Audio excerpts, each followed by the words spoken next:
I don't know if you have any experience with OSS suppressors at all. Only seeing them on YouTube. I'd only seen them on YouTube, and everyone's like, "Oh, it's so great, it's so great." I'm like, okay, well, whatever. And then I actually used it, and I'm like, okay, I kind of get it now. And you'll see why as I talk through this, hopefully. Hey everyone, we are once again going to be doing another suppressor review courtesy of Silencer Shop, and today we're going to be talking about one of the OSS QD556 suppressors. Now, I should kind of lay a foundation here of what my experience with OSS has been up to this point, which is really just third-hand what I've seen other people talk about, other reviewers talk about, and it's always been exceptionally positive. Everyone talks about how great the flow-through design is, and I never fully understood it. It always seemed like a lot of expense, and could it, really be that much better? And I guess if time is of the essence and you want to get my quick opinion, it actually works exceptionally well.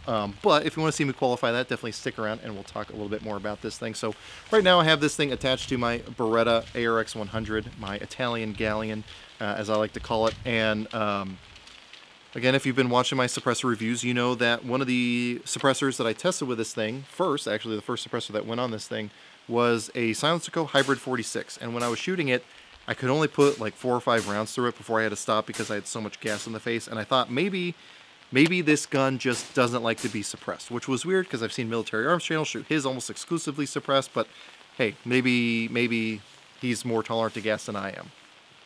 However, when I got this thing in, the first gun I put it on was this Beretta ARX 100, and the difference was night and day.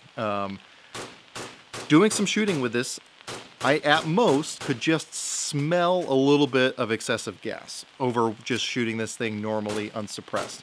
There was no irritation in the eyes, no weird sensations, no burning, nothing like that. And I was doing like, I get why you're laughing now. No,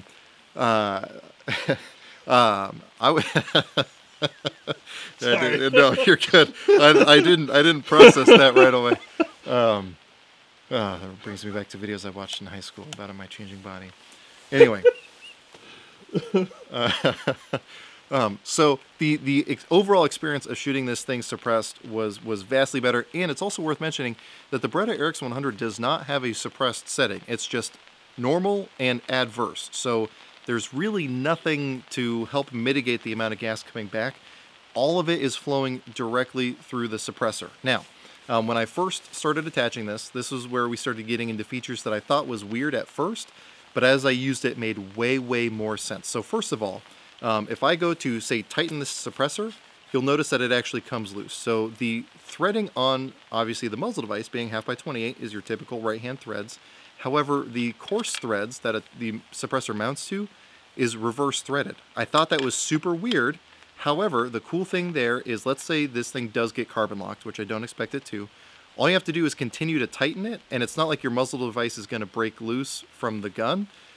It's just going to, seat itself on there tighter, and eventually, with these wrench flats, that suppressor is going to break itself loose. The other benefit there is because of the flow-through design of the suppressor, as that gas is rotating through, it'll actually tighten the suppressor to the gun. So you're not going to have to worry about this thing working its way loose while you're shooting, which is an issue I've come into contact with a bunch of other suppressors. So you get a really nice tight design where you're not adding a bunch of excessive length from that muzzle device without worrying about losing that muzzle device inside the suppressor if it does become carbon locked. And again, because of the way the flow through is designed to tighten itself against the gun, you're not going to have to worry about constantly checking the suppressor to make sure it's tight and melt your glove to it like I've done to other suppressors before when I wasn't totally thinking. So a really well thought out design there.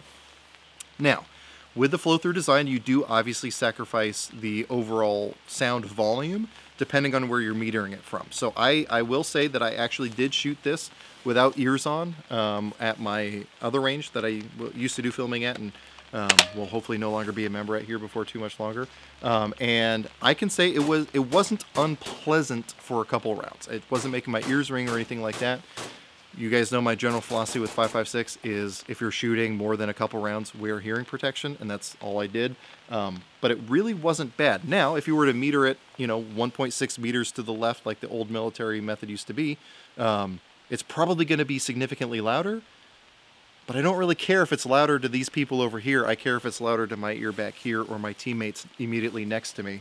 I'm totally okay with the enemy still being able to hear me because they're going to hear me regardless shooting 5.56. So that's a sacrifice I am totally willing to make. Now, these things are a little bit more pricey than some of the other suppressors out there. However, and I believe this one might be the titanium one, which it's hard to get a solid cost on it because of where this thing is at in its production. But the other existing 5.56 OSS suppressors out there seem to be coming to market. I don't know what MSRP is, but at least, you know, through Silencer Shop coming in under $1,000. And compared to some of the other options out there that give you similar functionality, that's a very reasonable price. And again, after getting some firsthand experience with them, it gives me a lot more understanding of why people have been saying what they have been saying about OSS suppressors this whole time. Now, I did try it on some other guns. I tried it on my 11.5-inch BCM SBR. I also tried it on a 16-inch Midwest Industries 16-inch rifle. Both of those are direct gas impingement or semi-direct gas impingement guns, and I can say it was very pleasant between both of those. Now, my 11.5-inch SBR is very noticeable when you're shooting suppressed. It gets a lot of gas back in the face, and it was very pleasant with this on there. I did, though, have to adjust the gas adjustable gas block because this, compared to my Turbo K, provides a lot less back pressure, so I had to adjust it out a couple clicks before it would run reliably with this. And then I didn't have to make any adjustment to my Midwest Industries rifle, which, if you saw my review of that, you know it's already kind of overgassed straight out of the box. And if it had gotten significantly more overgas, it probably would have stopped functioning correctly. It functioned just fine with this OSS on there. Now, this is the K model, so they do make longer suppressors if you want, I guess, a little bit more sound reduction. But again, in my opinion, you don't really need it, especially on a 16-inch gun like this. But again, do with that information what you will. Now, this is also, like I said, my first time testing OSS suppressors. They do have other suppressors out there that, after testing this, I'm a lot more interested in. But I know that they've been out for quite a while. So if you have any experience with an OSS suppressor, please, please, please let me know. Throw your experience down in the comment section below, because suppressors are kind of a weird thing in which, even watching my video, you're not really going to know what it's going to sound like in person. Especially where I'm shooting now is kind of a bowl shape, so it's directing a lot of noise back into my ears, which is why I didn't even bother shooting it without ears today. So if you have experience, please let us know what your experience has been. If you've tried it with the full-length version versus the K version, or if you've tried other calibers. Again, let me know what your experience has been so that people reading through the comments can get a rough idea of what they can expect with these suppressors, and if it's worth the money to go ahead and make the investment on one. So with that being said, I definitely want to say thanks once again to Silencer Shop for making a video like this one possible. Again, with their program, they send me out suppressors for about 2 weeks at a time, and then I'm able to bring my experiences in front of the camera for you guys. I've been saying for years that they make the process as easy as it could possibly be to buy suppressors. I've even made a video when I went through the process to get my suppressor showing how the kiosk works. And again, the best part is, once you've used the kiosk once, you get to order suppressors in the comfort of your own home, in your underwear, and they take care of all the paperwork for you. You never have to use the kiosk again. Anyway, you get the idea.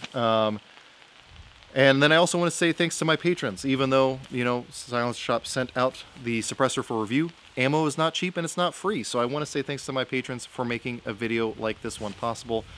Being able to justify coming up to McMinnville to hang out with GB Guns to do some more filming with them, and to buy the ammo to put through this, especially in the dark apocalyptic times that we're in, where people are buying ammo left and right. Wouldn't be possible without you guys. So because of that, we post all the content over there early. We have a Discord server set up. We do live streams, which I'm actually going to be doing one tonight. So if any of that stuff sounds interesting, or you just want to financially support the channel, definitely head over there. But anyway, with all that being said, as always, I hope you got something out of this video, and I really appreciate you watching.